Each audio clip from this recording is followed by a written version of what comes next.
Probably for some people, maybe to spell this phrase is enough, maybe. Yeah, but I think the best way is to focus on small things that make you happy easily, like a kind word, a good meal, or the beauty of nature. For me, good meal is working very much. So even on tough days, look for something to appreciate.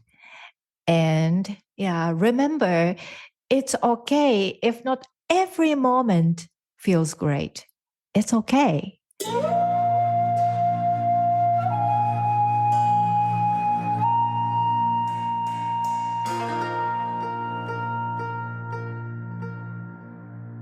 Find your Ikigai at ikigaitribe.com.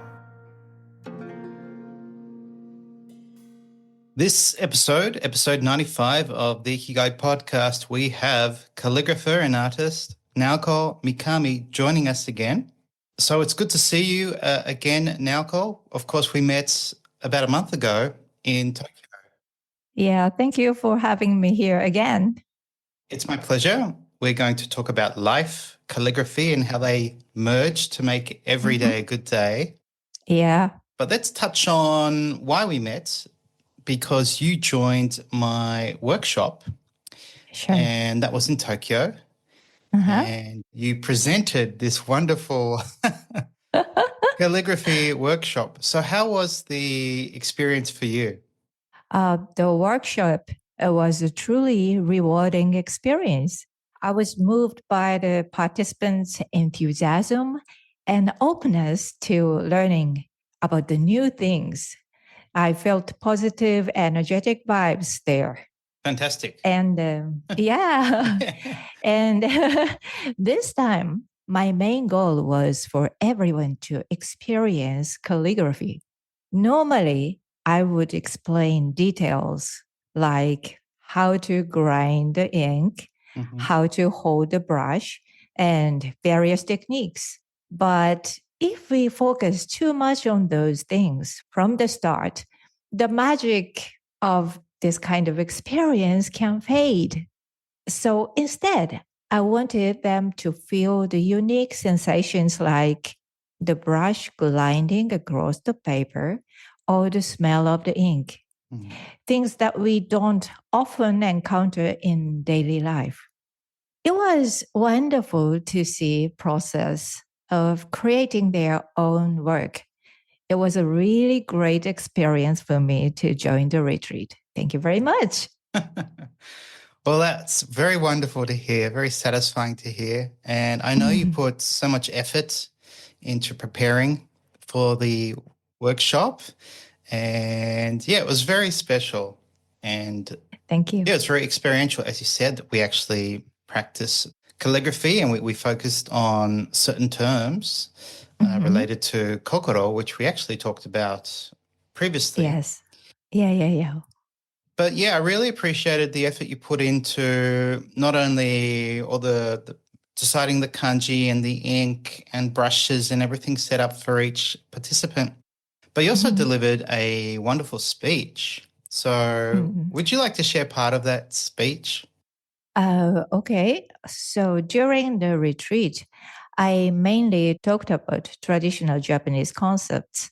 Like you said, I explained ideas like kokoro, heart, mind, and spirit, and fudoshin, immovable mind, and zanshin, lingering mind.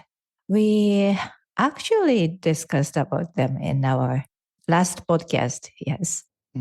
I wanted to show why Japanese culture has traditionally placed so much importance on training the mind and spirit alongside the physical skills.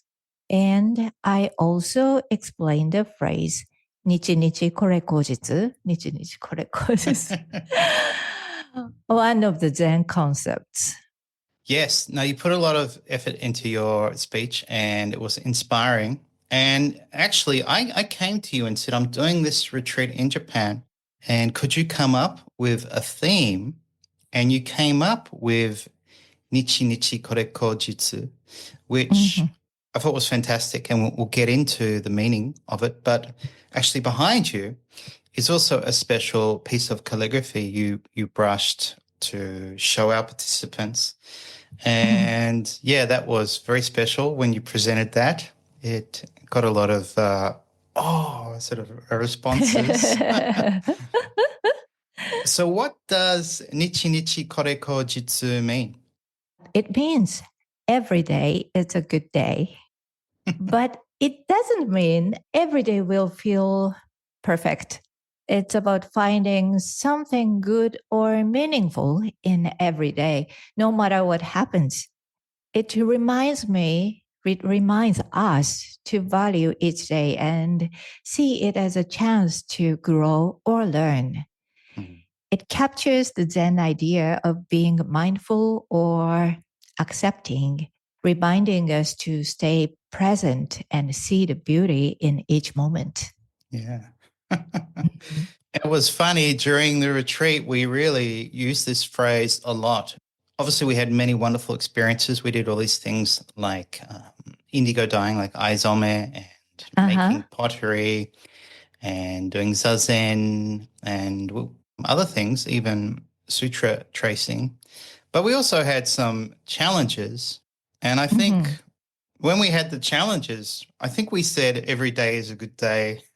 Exactly. More often to remind us, like, okay, we've had a bit of a challenge, but today's been a good day. We've had some meaningful things, challenging things. And I think it also reminds you, to be grateful that you are alive. You have this day. And even if it's frustrating, it's still something to learn from. Yes. It was really wonderful to see them use it. So I think it's something they'll remember for the rest of their lives, and I will too. So I guess the challenge of this phrase is how to apply it to your life when you are having a bad day, when something goes wrong or a number of things go wrong. So do you have some advice about that, or just remembering the phrase kind of help? For me, I use this phrase when things go wrong, like you said. For example, it's a bit long story, but is it okay? Yeah, please go ahead. Yeah. For example, several years ago, I organized an art exhibition abroad for the first time. It was an exciting opportunity to share Japanese culture there, but it was also full of unexpected challenges. The first problem happened when the artworks from Japan didn't arrive on time. Ooh, Whoa. okay. That's not good. Not good at all. Due to a mistake in the documents, the shipment was stopped at customs. I had only a few days before the opening. I had to communicate with the shipping company and customs officers every day. It was a stressful experience, but finally, some of the artworks were released, but not all. So I had to deal with changing many aspects of the exhibition and also with apologizing to the artists who didn't be able to exhibit in the end. Oh, no. No. It was I was so guilty. I felt so guilty. Well, and when the artworks arrived, there was another surprise. Ta-da! A large customs duty was charged. Oh no. Even though I thought all procedures were complete. To keep the schedule, I had no choice but to pay the fee myself. I see. Gee. Okay. Yeah. It was a very expensive lesson, but I learned the importance of double checking every detail for international shipments. And during the setup of the exhibition, I also faced cultural difference. The local workers were very relaxed. and not on time, which made me feel anxious very much. In Japan, things are usually very punctual. So this was a big adjustment for me. I ended up helping with the setup myself to make sure everything was ready. And on the first day of the exhibition, there was one last challenge. Some of the lighting equipment stopped working, making parts of the display too dark. I quickly worked with the staff to fix the problem, and we managed to borrow replacement lights just in time. In the end, the exhibition was a success, and many visitors shared positive feedback about the beauty of Japanese calligraphy and art. Looking back, these difficulties taught me a lot about problem solving and cultural understanding. It was a stressful but unforgettable experience. Also, because I was already in the red, big red, with all the extra costs, it forced me to really put a lot of energy into sales. And I managed to actually sell all the artworks. Oh, wow. Awesome. Yeah, it was so frustrating at first, but this phrase, nichi nichi kore kojitsu, reminded me to stay calm and look for something good in each day. It really helped me keep a positive attitude. There you go. Wow. Well, maybe that's part of life. If we have challenges, if everything was easy, I guess we'd take it for granted. And then in, these moments where the unexpected happens and we're frustrated and challenged, it kind of reveals this inner strength, or we can handle adversity. And then as you just shared with us, it kind of gives you this problem like, oh, now I'm in the red. I have to sell these pieces to make a profit. Yes. And you did. So it kind of gave you this almost like a superpower or strength to think. Not only do I have all these other problems, now I have this problem that I'm going to turn into an opportunity. And so probably became a great day, especially with the artists who you help sell their art. They must have been very happy. Yeah, I think so. I hope so. So, if we're to advise people on if you're having a bad day and you're just not feeling, people will often say that like, oh, I got out of the wrong side of the bed this morning, or I'm just not feeling it. Do you think just saying this is enough, or do you have any other advice on how to make a day a good day? Well, probably for some people, maybe to spell this phrase is enough, maybe. Yeah, but I think the best way is to focus on small things that make you happy easily, like a kind word, a good meal, or the beauty of nature. For me, good meal is working very much. So even on tough days, look for something to appreciate. And remember, it's okay if not every moment feels great. It's okay. The key is to stay open and grateful. Yeah. I think. I like that advice. I think also taking some action helps. I wasn't feeling it this morning, and I was thinking, oh, come on, Nick, you've got to go to the gym. You haven't been this week. And I'm like, oh, I don't want to go. And I thought, no, you've got to go. Just go. Just go and put your clothes on and go. And so I went, and then I was exercising, and then I bumped into a Japanese friend. And cool. So we had a good chat. And he's saying, oh, Nick, you should do Zumba classes and, lose some weight. And some combat classes. And so, yeah, it was good Oh. to see him.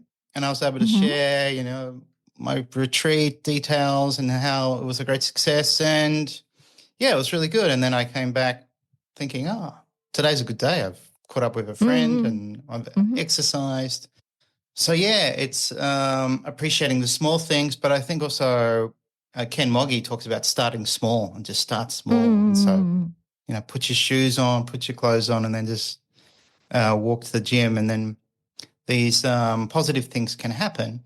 Mm-hmm. So yeah, appreciation and proactivity seems to really help.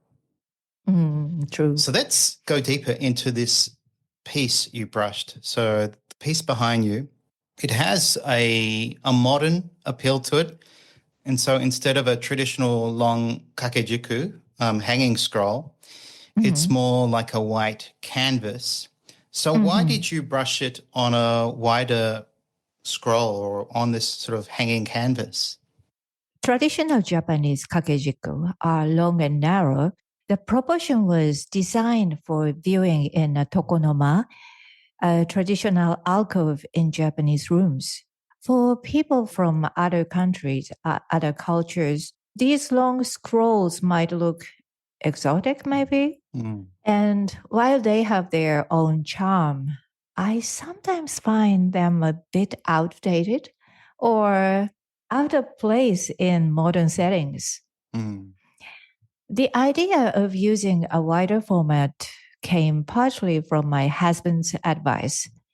He's French, so he has a different sense of aesthetics. He pointed out that for many Western homes, a wider scroll would feel more natural and easier to integrate into the space. This feedback really made sense to me. It offers a way to honor traditional aesthetics while adapting to contemporary lifestyles. Mm. The wider format also gives a sense of openness and allows the meaning of the words to breathe. I see it as a way of bridging the past and present, creating a piece that respects tradition but feels fresh and modern. It certainly felt fresh and modern. I actually remember the moment, your husband hung it up and then slowly lowered it. And I was like, oh, look at that. And yeah, like I guess we can compare it to the scroll behind me. There's a clear border, and in some way, I guess you could say the kanji almost looks a little bit caged. Yeah, it's Mm. sort of trapped in this space. It still looks very beautiful and attractive, Yeah, but yeah, yeah. yeah, I think you're right. Your piece with no frame, it's just almost like a blank canvas, and you've done your beautiful Mm. calligraphy over it. It does have this sense of freedom and fresh and modern, and it sort of can breathe. And I noticed that you even put a smiley face stamp Yes, on next yes. to the kanji that's often related Yeah, yeah. to ski or to like. Mm. So that was quite playful and unique. Yes. But there are these other design elements. There's even those three little red dots. Uh-huh. And you Yeah, have yeah, you yeah. have three stamps on the piece as well. Do you want to Yes. touch a little bit on that and why you decided to be a bit more creative or non-traditional with those elements? Basically, this stamp, we use two name stamps on the piece. So one is your name and one is your artist name, something like that.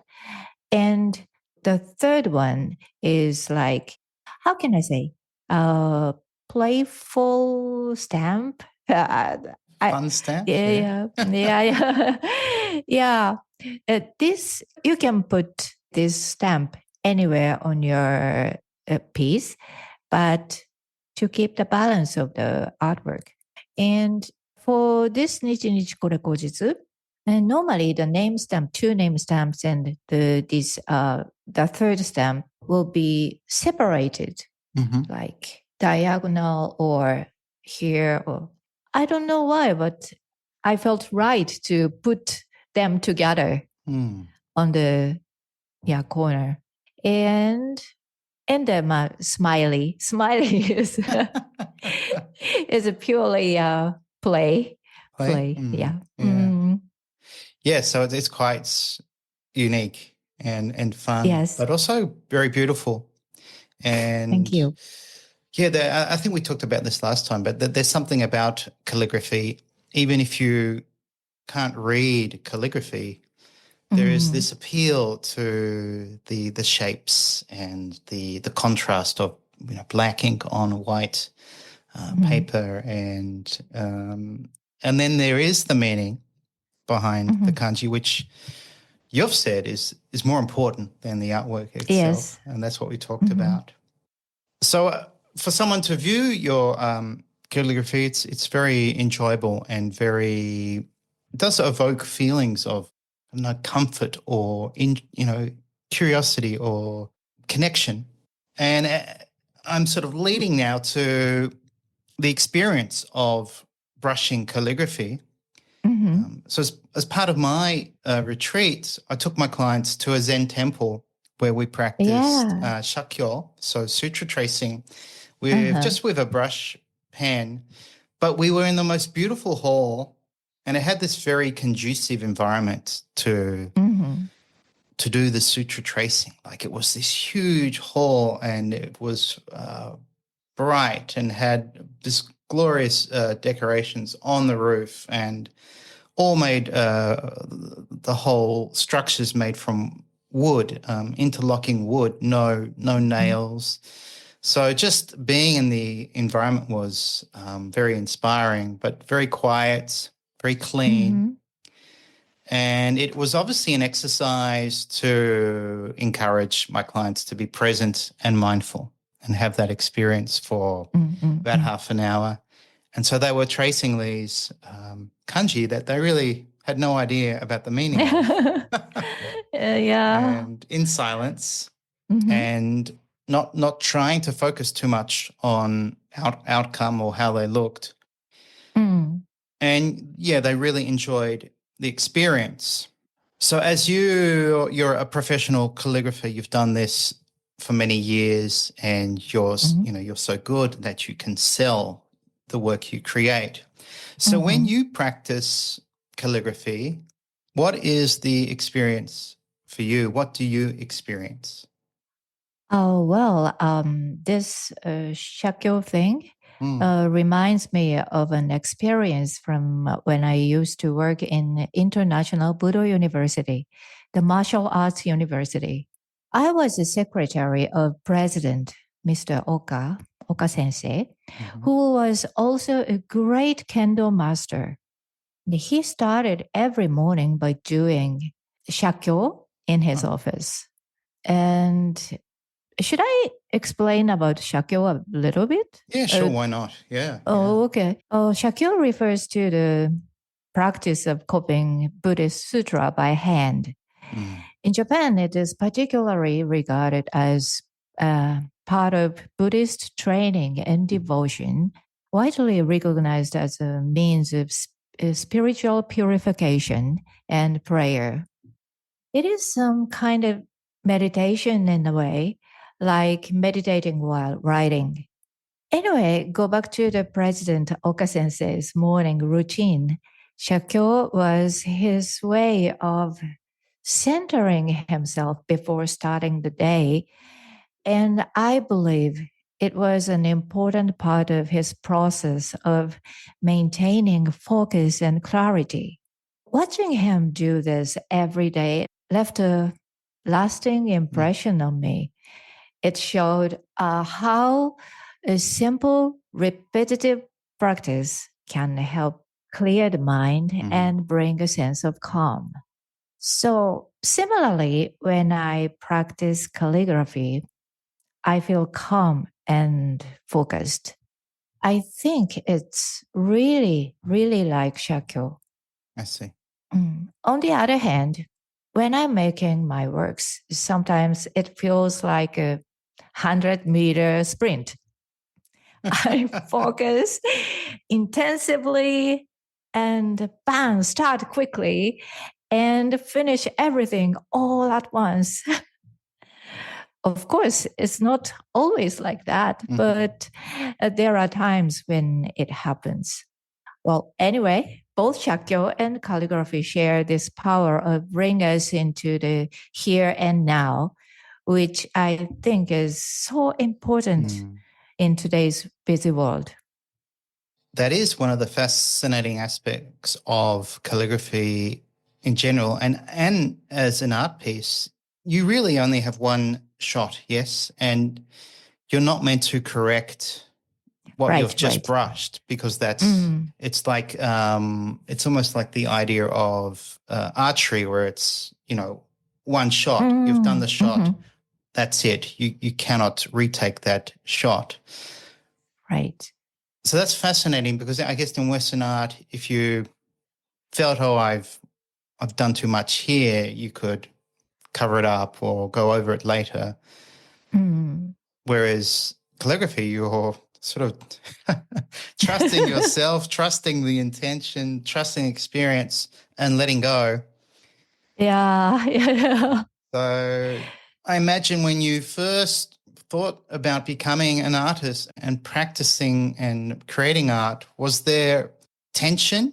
And how did you get used to that tension of thinking, rather than thinking, I've only got one chance of doing this, rather than I'm going to express myself?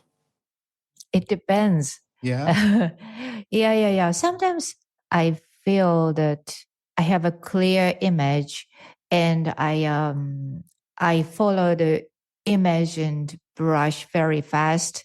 Or sometimes I have some hesitation or some other options around me into the calligraphy. I take very long time to make it. So it's hard to say. Okay. But now, as an artist, do you feel any pressure or tension, or are you really comfortable with your craft? It also depends. So it's like every day's my condition, it's different. So yeah. So sometimes I'm very comfortable and confident, but other days not that much. Like everyone else. Yeah. Yeah. So, but I try to make myself believe that I can do it. But if I failed, it's okay. So it's really difficult to explain this thing for me. Maybe I'm still in the cloud. In the cloud? Yeah. I'm looking for something in the cloud, maybe.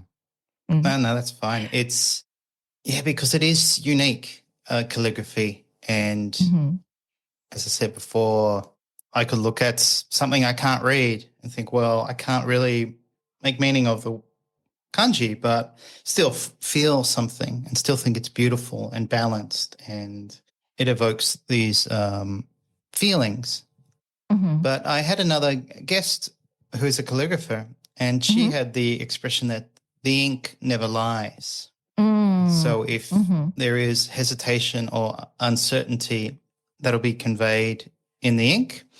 And if there is this feeling of confidence and freedom and, playfulness, that will also be conveyed in the ink.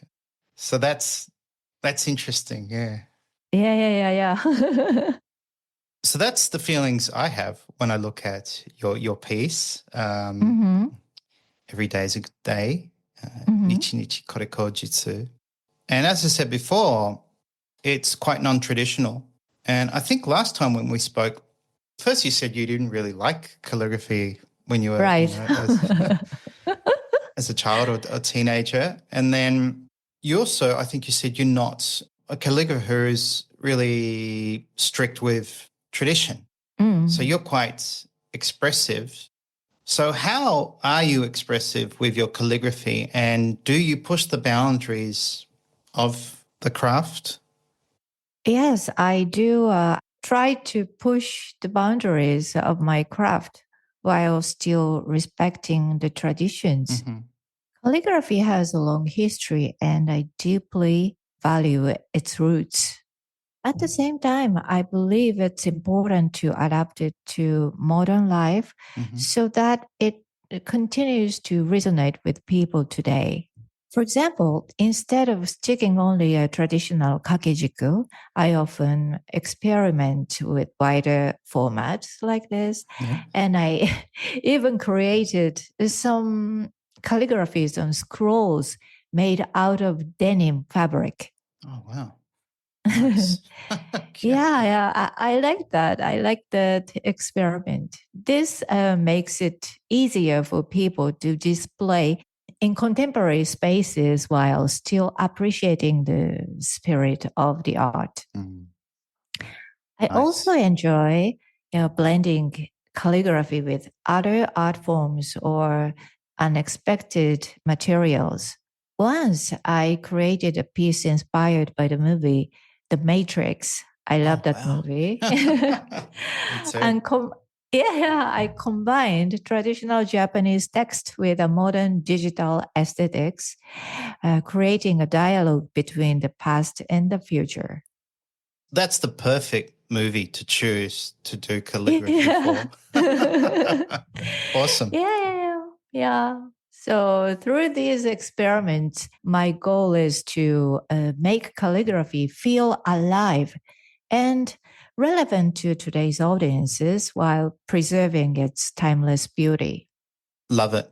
Love it. That's fantastic. And I guess that would also appeal to a wider audience. Mm, Mm, thank you.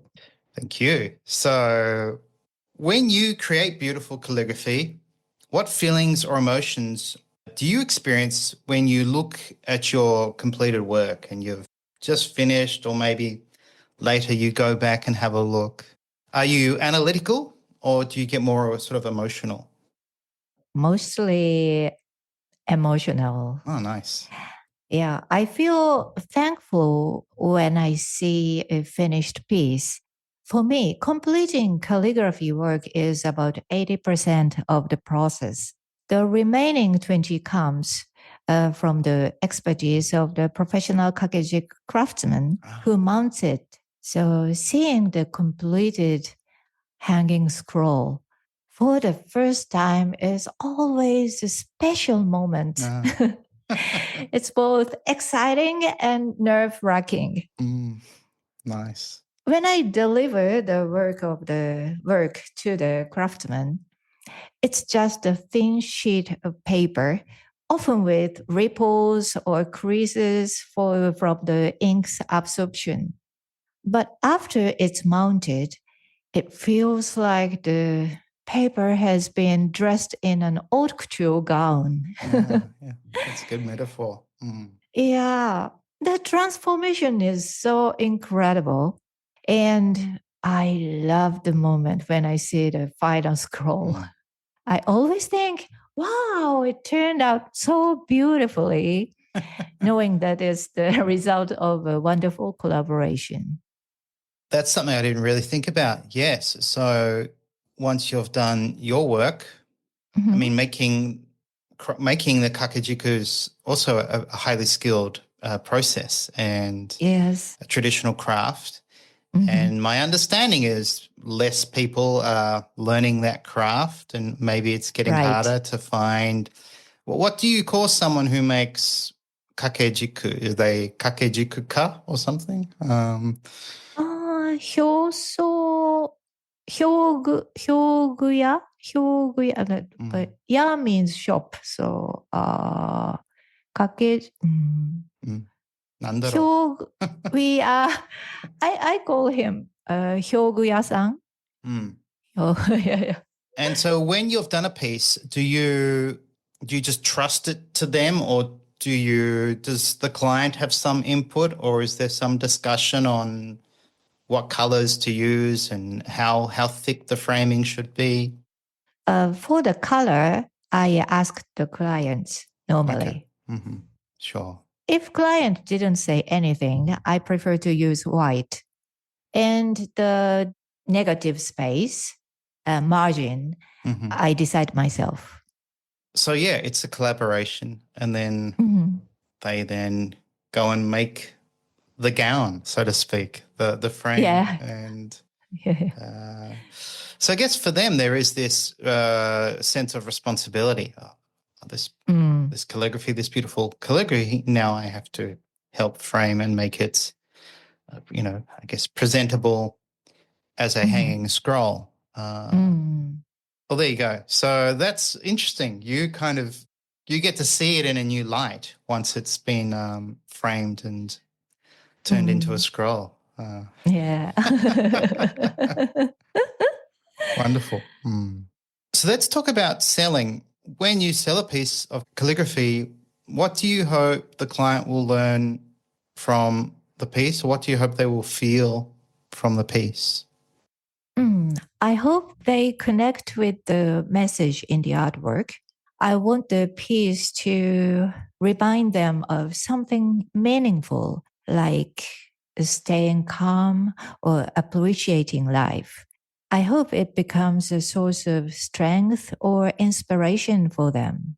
For example, one client bought a work as a gift for his wife who was having a hard time starting her own business. He Nice. told me that the artwork's message of inner strength and self belief really spoke to her and gave her encouragement. Nice. Knowing that my work can support someone in such a personal way makes me feel truly grateful. Yeah, that's interesting because with calligraphy, there is a message, Yes. a tangible message, like you can read it. Yeah. Well, with that in mind, let's go back to Nichi Nichi Koreko Jitsu, because this piece is available for purchase. It's a wonderful piece. It's inspiring. It's beautiful. It's modern. And it has that very important message of every day is a good day, as in every day can be a day where you learn something from, where you can be inspired, where good things can happen, or even if bad things happen, it's still a meaningful day. So, yes, you can purchase this piece. So I think we'll put some photos on the show notes, and I'll put a link to your website and provide your contact details. And thank you. This would definitely be a beautiful piece for a home, perhaps some corporate space. Yeah, any thoughts or ideas on how people could decorate an environment with your piece, Naoko? So, as you mentioned, this Nichi Nichi Korekoji's piece is not just art.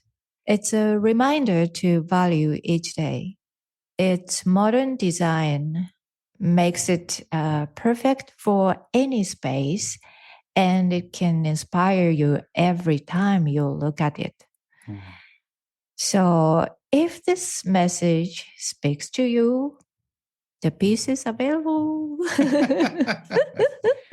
Yeah, and it's a beautiful piece and something that will give this positive energy to not only wherever you hang it, but I think to your life. So might be good to give to someone you care about, like a partner or a child or someone who is maybe someone is struggling with a new business or life, and this reminder is very helpful.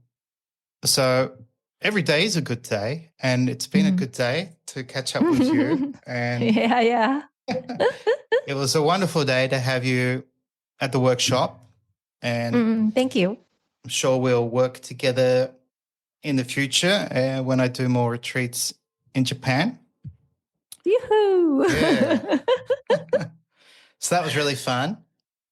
So any final words or thoughts before we end this episode? Maybe you can mention your website and anything else you'd like to mention. Normally, I make the calligraphy with commissioned based. So this is a very special piece, I think. And you don't need to wait for a month to complete the kakejiku. No. Yeah, I can quickly send it to anywhere, I think. And so this is like a prayer for everybody and for myself. Every day could be a good day.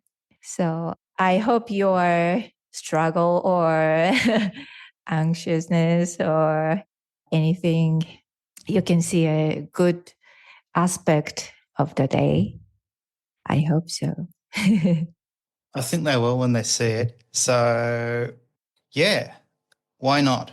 Why not treat yourself to this wonderful piece of calligraphy with this wonderful message that every day is a good day? And I have this belief that that piece has captured a part of you, Naoko, in your flow or your creativity.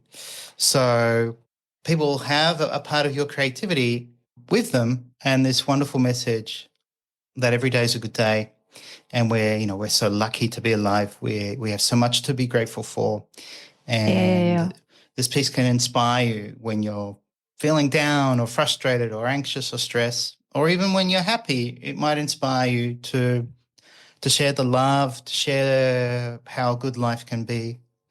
So I'd like to say that every day is a good day with you in the world, Naoko. And so by having this piece, I think that's what people will feel. Yeah. 日々これ口実 ね。そうだね。Every day's a good day. Yeah. So it's been a great day catching up. We'll have information about the piece, photos, links on the show notes. And yeah, if you're keen to buy it, I recommend that you too. Thank you very much. So thanks for joining me today, Naoko. As always, good to chat with you. Thank you, Nick. Have a great day. You too.